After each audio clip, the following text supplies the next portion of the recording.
warrior costume, holding a beast's head in her hand. Jonathan insists these old drawings must be symbolic, as their dad gave Sienna a warrior sword for a reason. But it is too soon for her to believe him.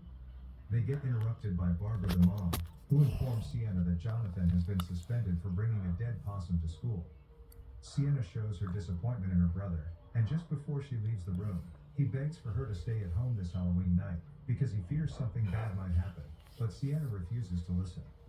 On the other side of town, Art pays a visit to Allie's house, and she happily greets him, as she recognizes him as the guy she met at the costume shop.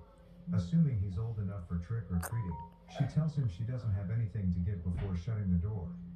But he starts banging on it, upsetting Allie. She reopens the door and throws some candy into his bag, and immediately notices the bloody tools in it. Scared, she retreats inside, and watches as Art goes away. A few hours later, Allie is putting on makeup to get ready for Halloween, until she gets interrupted by the sound of glass breaking. She goes downstairs to find her glass door broken, and to her surprise, she sees Art casually hanging in the kitchen.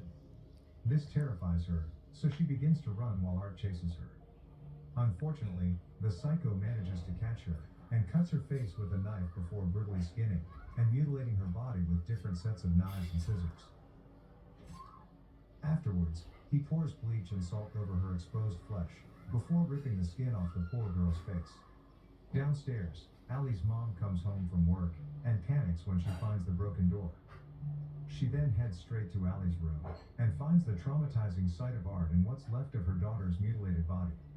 The next scene shows Art opening the door to Allie's house, and presenting trick-or-treaters with candy served on top of Allie's mother's head. Some of them even complain about it being sticky. On the other side of town, Sienna is attending a Halloween party with her other friend Brooke, and wonders where Allie is, but Brooke simply tells her to enjoy the party. Meanwhile, back in the house, Jonathan decides to warn his mom about his dad's symbolic sketches, but she's had enough of his morbid fascination, and tears the book up in anger, upsetting Jonathan. He curses at her, which earns him a slap from his mother, so he decides to storm off.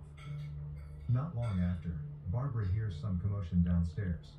She then heads down to find the family's car vandalized, immediately thinking Jonathan's behind this. But of course Jonathan didn't do it, because he's actually out in the driveway, where he finds a strange car in front of the house with the clown girl inside, so he retreats inside the house out of fear. Back at the party, Brooke sneakily informs Sienna that she's laced her drink with Molly. Soon after, Sienna receives a phone call from her mother, who immediately starts ranting about how Jonathan's covered the car in shaving cream, toilet paper, and eggs. After the call ends, the mother begins cleaning up the car, during which she discovers Art sitting inside. He shoots her face off with a shotgun, instantly killing her. At the party, Sienna discovers the little clown girl in the crowd, which freaks her out and sends her spiraling in a panic attack. But oddly enough, she seems to be the only one at the party who's able to see the little girl. Back home, Jonathan is welcomed with the sight of her dead mother seated at the dining table. Art the clown then swoops in, and serves mashed potato on her empty plate, followed by stuffing the rest of the mashed potato into her crater of a face. Jonathan tries to run, but is stopped by the clown girl. He manages to slip past the murderous duo, and heads upstairs to reach for Sienna's sword. But unfortunately, Art apprehends him and injects him with a needle to sedate him. He then picks up the sword, and decides to take it with him. As this is going on, Brooke and her boyfriend, Jeff, are giving Sienna a ride home. But then, Sienna receives a call from Jonathan saying that he's at the abandoned carnival. But in reality, it is actually the clown girl mimicking Jonathan's voice.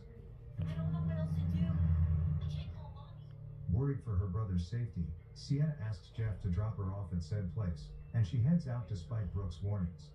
Jeff suggests that they probably should go help Sienna look for her brother, but Brooke objects, as she thinks Sienna's brother has been acting weird ever since his dad died. She also adds that the dad suffered from a brain tumor which made him schizophrenic. Sienna begins to explore the place, and gets a text from Jonathan saying that he's at the Terrifier, the carnival's haunted house. Inside the Terrifier, Jonathan wakes up to the view of the clown girl whose entire face has now been mutilated. Pun intended, this terrifies him, so he runs for his life. Meanwhile, Jeff heads outside to take a piss, when Art suddenly shows up and stabs him. He then breaks the car's window and drags Brooke out, but she fights back and scrambles away. She enters the haunted house to hide, while